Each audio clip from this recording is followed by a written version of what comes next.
नमस्कार, आप देख रहे हैं कैपिटल टीवी बिहार। मैं हूं आपके साथ सृष्टि शाह। बिहार में राजस्व व्यवस्था से जुड़ा एक ऐसा मामला सामने आया है जिसने कुछ ही घंटों में प्रशासन, सरकार और आम जनता तीनों को आमने सामने खड़ा कर दिया है। अंचल अधिकारियों और राजस्व अधिकारियों की हड़ताल ने ये साफ कर दिया कि जमीन से जुड़े सिस्टम में सुधार जितना जरूरी है उतना ही संवेदनशील भी। जिस व्यवस्था से हर किसान, हर जमीन मालिक और हर आम नागरिक का सीधा सरोकार होता है, वही व्यवस्था अचानक ठप पड़ गई। दफ्तर खुले थे लेकिन काम बंद था और सवाल सिर्फ अधिकारियों की मांगों पर टिका हुआ था, बल्कि शासन की मंशा और आम लोगों की परेशानी भी ये बना हुआ है। और इसी हड़ताल को लेकर डिप्टी सीएम विजय कुमार सिन्हा ने एक बैठक बुलाई है। तो चलिए, क्या है ये पूरी खबर, जरा विस्तार से जानते हैं।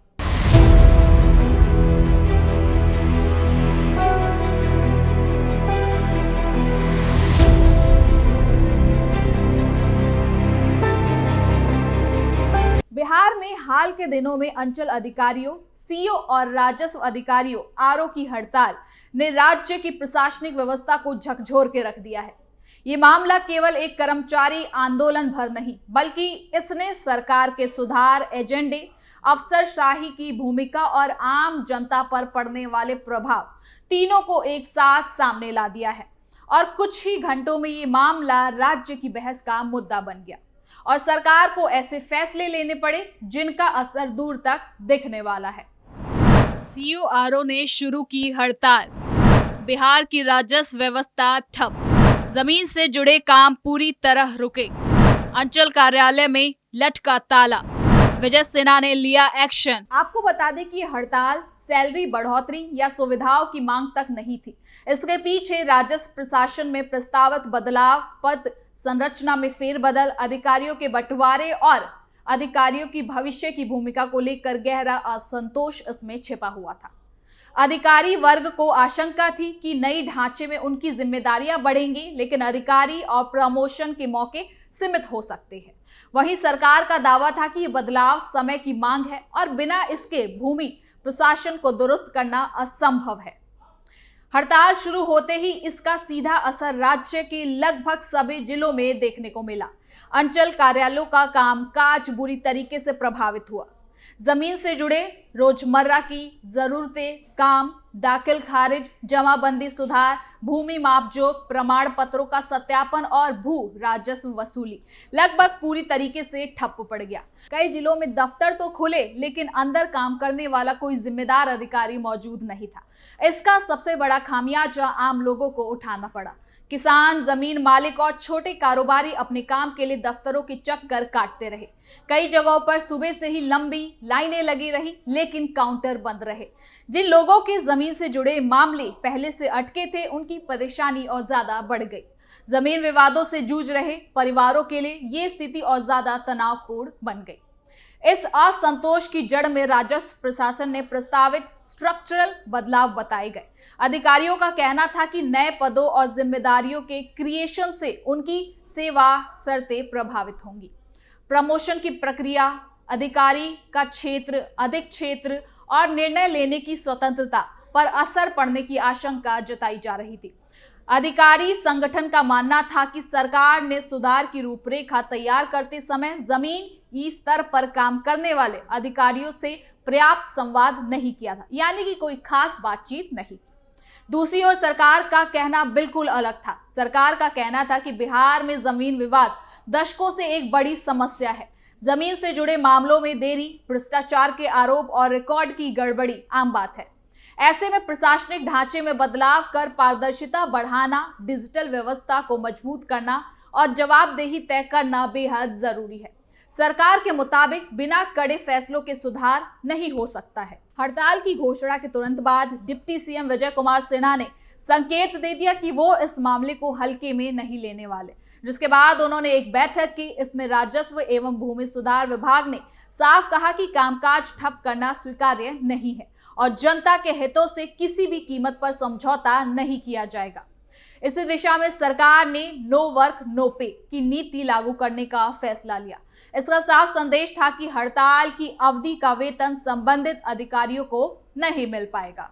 सरकार का सख्त रुख यहीं तक सीमित नहीं रहा। एक और बड़ा आदेश जारी किया। हड़ताल पर गए अधिकारियों से सरकारी गाड़ियां, इंटरनेट डोंगल और कार्यालय की चाबियां वापस ले ली गई। ये कदम केवल प्रशासनिक नहीं बल्कि प्रतीकात्मक भी था।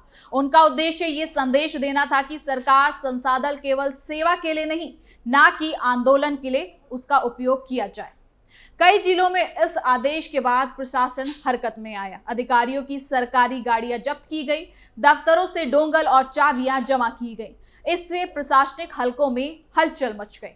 कुछ अधिकारियों ने इसे दबाव बनाने की रणनीति बताया, जबकि सरकार ने इसे अनुशासन और जवाबदेही से जोड़कर देखा है। आपको बता दें कि अधिकारी संगठनों का कहना था कि सरकार संवाद के बजाय दंडात्मक कदम उठा रही है। उनका कहना था कि अगर सरकार वाकई में सुधार चाहती है तो उसे पहले कर्मचारियों की चिंताओं को गंभीरता से सुनना चाहिए। वहीं सरकार का जवाब था कि सुधार के खिलाफ हड़ताल से आम जनता को परेशान करना किसी भी सूरत में सही ठहराया नहीं जा सकता है।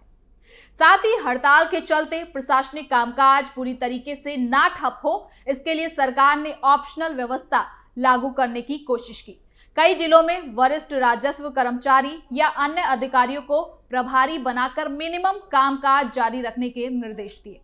हालांकि जमीन से जुड़े जटिल मामलों में इसका असर सीमित रहा, क्योंकि अंचल अधिकारियों की भूमिका इन मामलों में बेहद अहम मानी जाती है। इस पूरे मामले के बीच डिप्टी सीएम विजय कुमार सिन्हा लगातार चर्चा में रहे। उन्होंने कई मौके पर साफ कहा कि राजस्व सुधार का रास्ता आसान नहीं होता है। शुरुआती दौर में विरोध स्वाभाविक है, लेकिन लंबे समय से ये सुधार जनता के हित में होंगे। उन्होंने ये भी क्लियर कर दिया कि सरकार बातचीत के लिए तैयार है, लेकिन हड़ताल के दबाव में फैसले बदलने का सवाल नहीं उठता। सरकार के सख्त रुख और बढ़ती आलोचना के बीच आखिरकार बातचीत का रास्ता खुला। अंचल और राजस्व अधिकारियों के एक प्रतिनिधि मंडल ने डिप्टी सीएम विजय कुमार सिन्हा से मुलाकात की। इस बैठक में अधिकारियों ने अपनी आपत्तियां, आशंकाएं और सुझाव सामने रखा। अधिकारियों को कहा गया कि वो सुधार के खिलाफ नहीं है, लेकिन बदलाव इस तरह हो कि उनकी सेवा, शर्तें और सभी चीजों का सम्मान किया जाए। सरकार की ओर से यह भी भरोसा दिलाया गया कि अधिकारियों की बातों पर गंभीरता से विचार किया जाएगा। ये भी कहा गया कि प्रस्तावित बदलावों की समीक्षा के लिए एक समिति बनाई जाएगी, जिसमें अधिकारियों के सुझाव को शामिल किया जाएगा। इस आश्वासन के बाद माहौल में कुछ नरमी भी नजर आई है। बातचीत के बाद हड़ताल खत्म करने का ऐलान किया गया। अधिकारियों ने काम पर लौटने का फैसला लिया और अंचल कार्यालयों में धीरे धीरे कामकाज एक बार फिर से सामान्य होने लगे। हालांकि नो वर्क नो पे और सरकारी संसाधनों की वापसी जैसे आदेशों को लेकर स्थिति पूरी तरीके से साफ नहीं हुई है, लेकिन प्राथमिकता प्रशासनिक व्यवस्था को पटरी पर लाने की रही है। इस पूरे मामले ने कई अहम सवाल खड़े कर दिए। पहला सवाल ये कि क्या बिहार की राजस्व व्यवस्था में सुधार बिना विरोध के संभव है? दूसरा, क्या अधिकारियों की चिंताओं को समय रहते सुना जाएगा या टकराव टाला जा सकता है? और तीसरा, क्या सरकार सख्ती और संवाद के बीच संतुलन बना पाएगी? जानकारों का मानना है कि बिहार जैसे राज्य में राजस्व सुधार बेहद जरूरी है। जमीन से जुड़े विवाद न केवल प्रशासनिक बल्कि सामाजिक और राजनीतिक तनाव का कारण बनते हैं। डिजिटल रिकॉर्ड, तेज दाखिल खारिज प्रक्रिया और पारदर्शी व्यवस्था समय की मांग है, लेकिन इसके साथ ही ये भी जरूरी है कि मैदानी स्तर पर काम करने वाले अधिकारियों का भरोसा सरकार के साथ बना रहे। हड़ताल के दौरान आम जनता की परेशानी ये दिखाती है कि प्रशासनिक टकराव का सीधा असर नागरिकों पर पड़ता है। जमीन से जुड़े एक छोटे से काम के रुकने से लोगों की आर्थिक स्थिति और मानसिक तनाव दोनों प्रभावित होते हैं। ऐसे में सरकार और अधिकारियों दोनों की जिम्मेदारी बनती है कि विवादों को लंबा ना खींचा जाए। हड़ताल खत्म होने के बाद भले ही हालात एक बार फिर से सामान्य नजर आ रहे हों, लेकिन ये मुद्दा पूरी तरीके से अभी खत्म नहीं हुआ है। सुधारों को लेकर बनने वाली समिति की रिपोर्ट, आगे के फैसले और उन पर अमल, इन सब पर अब सबकी नजर टिकी हुई है। आने वाले समय में ये साफ होगा कि ये टकराव बिहार में राजस्व सुधार की रफ्तार को तेज करता है या फिर नई चुनौतियां खड़ी करता है। फिलहाल इतना तो तय है कि ये पूरा प्रकरण बिहार की प्रशासनिक, राजनीतिक और एक अहम उसमें अध्याय बन चुका है। इसमें सरकार की सख्ती, अधिकारियों का विरोध, संवाद से निकला समाधान और आम जनता की परेशानियां सब कुछ शामिल है। यही वजह है कि ये हड़ताल केवल एक प्रशासनिक विवाद नहीं बल्कि शासन, सुधार और संवाद के रिश्ते की एक बड़ी परीक्षा के रूप में देखा जा रहा है। तो फिलहाल के लिए इस खबर में इतना ही। देखते रहिए कैपिटल टीवी बिहार।